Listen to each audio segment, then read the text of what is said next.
یو اهم فضیلت د دیو د نورو سورتونو مشترک چونکه تاسو ته مې چې دا فضایل د دیو جن موږ د فضایل یو ځای ذکر کو چې ټیم مختصر شي ټیم زیاتونه لګي تفسیر ټیم نه او ځکه د تفسیر ضرورت نشته دی عوام الناس ته صرف ترجمه به کو دا فضایل ضروری دي چې زموږ شوق پیدا شي دغه سورتونو سره نبی کریم صلی الله علیه وسلم یو صحابي د جبیر ابن مطعم رضی الله تعالی عنہ وای ما ته دا مشکلاتو چې زه په سفر کې تلم نو ستړی کېدم با او په ټینشن او پریشانۍ کې به ما او نور ملګرو به ګټه ډیره وکړه ما ته به نه کېده نبی کریم صلی الله علیه وسلم ما ته یو وظیفه وښوده وظایف کوي ښه یو وظیفه راته وښوده او په هغه وظایفو کې ما ته داسې وي چې کله ته د سفر دپاره روان شي 15 سورتونه لولا 15 قل یا ایها الکافرون اذا جاء نصر الله قل هو الله احد قل اعوذ برب الفلق قل اعوذ برب الناس آسان سورتونه دي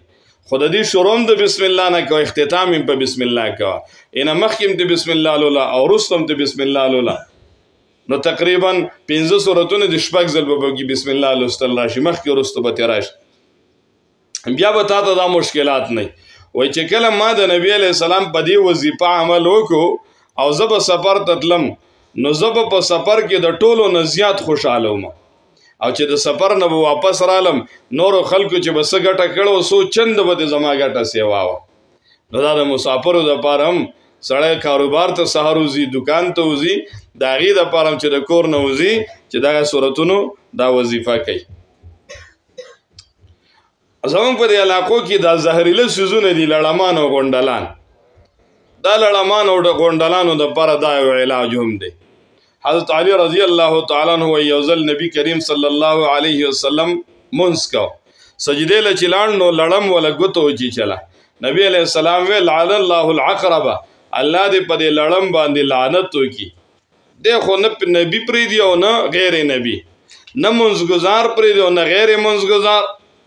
بلکې هغه لټک ورکي بیا رسول الله صلی الله علیه وسلم مالګه راوغوښته او به راوغوښته دا مالګه او به مکس کړه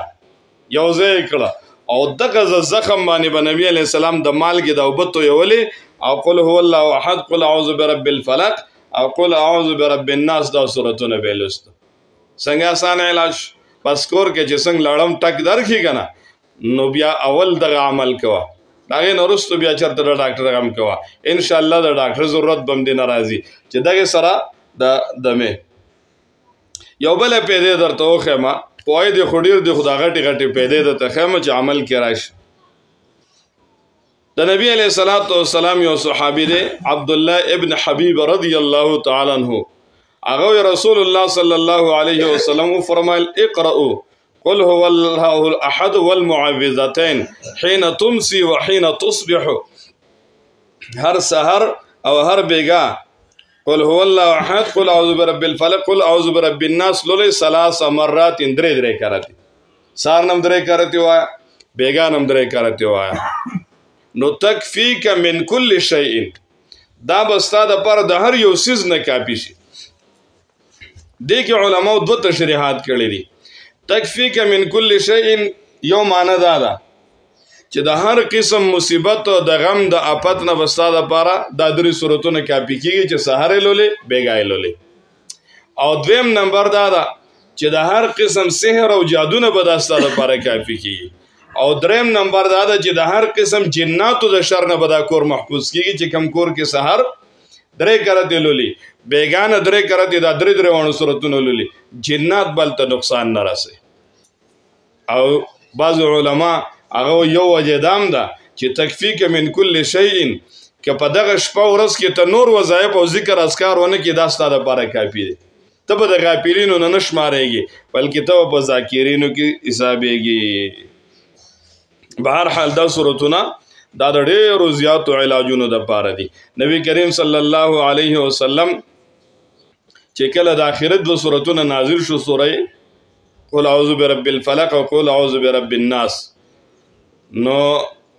عقبه ابن عامر رضی الله تعالی عنہ نبی علیہ السلام ډیر خوشاله او وی د خپل خوشاله وجه خدا علم تر آیت انزلت هذه الليله تاسو ته پته نشته چې بیګا شپه څومره ښایسته سورتونه نازل شوي دي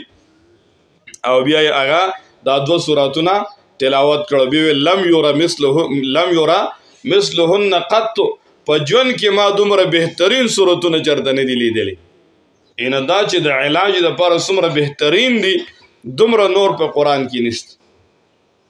او دغه عقبه ابن عامر رضی الله تعالی عنہ زه خپله د نبی علیه السلام سره یو ځل د ابوا په مقام کې روانو منو ډېر زیات طوفان جاکړ او سیلې راله. نبی علیه السلام دا سورتونه لوستل. ما ته وی عقبه تم دا لولا د الله فضا سره چې د شرور نه پناه غوښتل کېږي د دې سورتونو د هغې دپاره بهترین علاج نشته.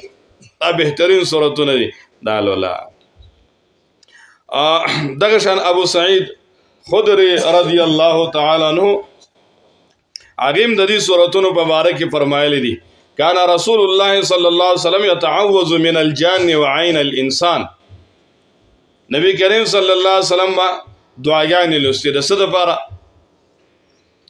چې یاره چا نظر را باندې ونه لګي. بد نظري پیژنې که بعض انسان ویله که دته نظر لګی دی دا ماشوم نظر شوی دی دا غوا نظر شوی ده دا څاروی نظر شوی دی نو د هغې دپاره علاج نبی علیه السلام به دعاګانې وغوښتې. دغه شان من الجان د جناتو نه د حفاظت دپاره چې د جناتو شرور د جناتو د تکلیفونو نه سړی محفوظ شي. حتی نزلت المعوذتان تر دې چې دا 2 سورتونه نازل شو. نو فاخذهما وترک ما سواهما رسول الله صلی الله علیه وسلم به بیا د جناتو نه د حفاظت دپاره او دغه شان د نظر د بد نظرۍ د حفاظت دپاره صرف د آخري 2 سورتونه لوستل. هغه نور دعاګانې پرېښودې. د دې وجې نه کته وی چې دا ماشوم مې نظر شوی دی دا غوا نظر شوی ده دغه شان دا څاروی نظر شوی دا کور نظر شوی. آسان علاج د زنانۍ په قرآن کې هم لوستلی شي په یادو باندې. دغه 2 سورتونه د لولي تر دې پورې چې عبدالله ابن مسعود رضی الله تعالی عنہ کوم مصحف په کې دا 2 سورتونه نه ولیکلي هغه دا په قرآن کې نه ولیکلي. وی دا خو پکار ده نه چې دا هر مسلمان زنانه او نارینه ته په یادو یادې دي کې قرآن کې څه ضرورت دی. دا هر چا ته په یادو یاد دي ځکه چې د دې سره د هغې د دنیا او د آخرت د شرورو نه حفاظت کیږي.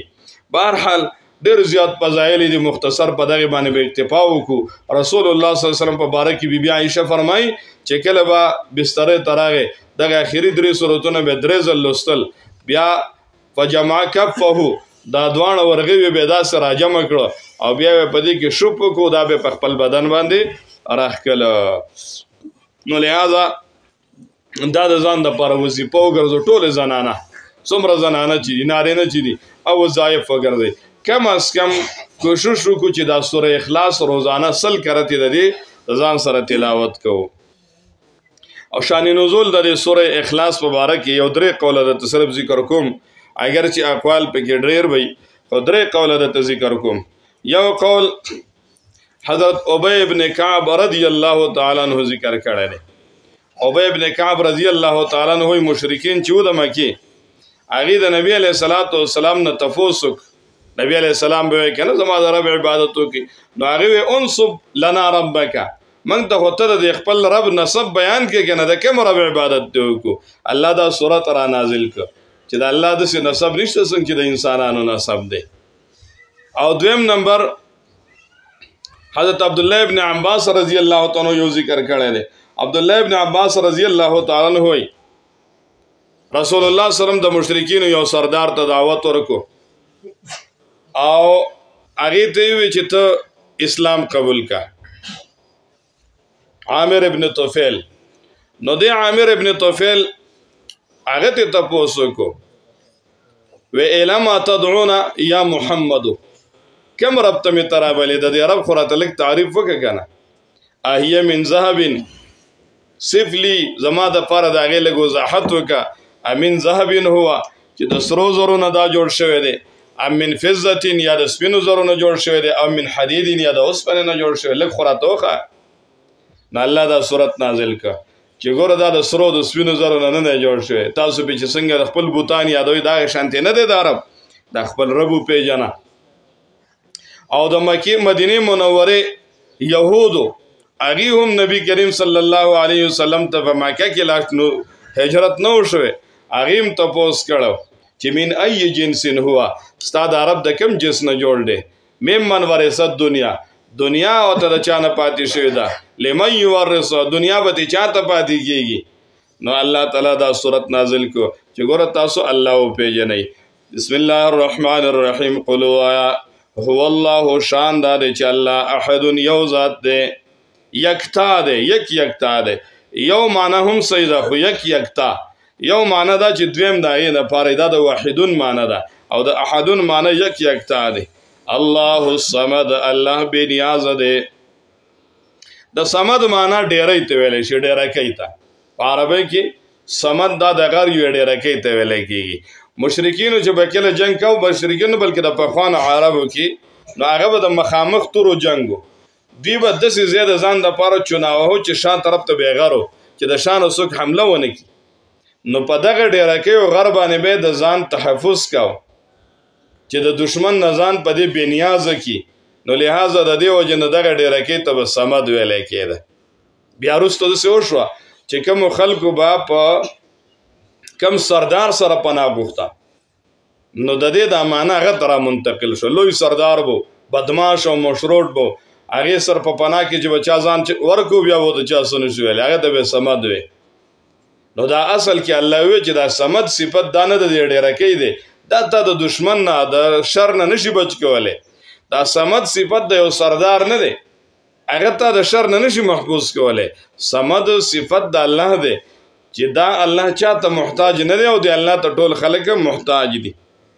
نو الصمد السيد الذي يحتاج اليه في الحوائج صمد هغه ذات ته ویل کېږي چې ټول مخلوق هغه ته خپل ضرورتونو کې محتاج وي لیکن دی چاته محتاج نه الګ دی به چې دا د نسب بیان کا پلار سوک نکي سوک الله رب العزت داغه جواب وک چې لم یلد ولم یولد لم یلد نه د چا اولاد دی ولم یولد او نه د سوک اولاد شتا ولم یکن له نشته د سره کوپون برابر احد حصو شریک چینو دا درې قسمه یو خطي یو بری یو مساوي د درې وانو نه په دې کراله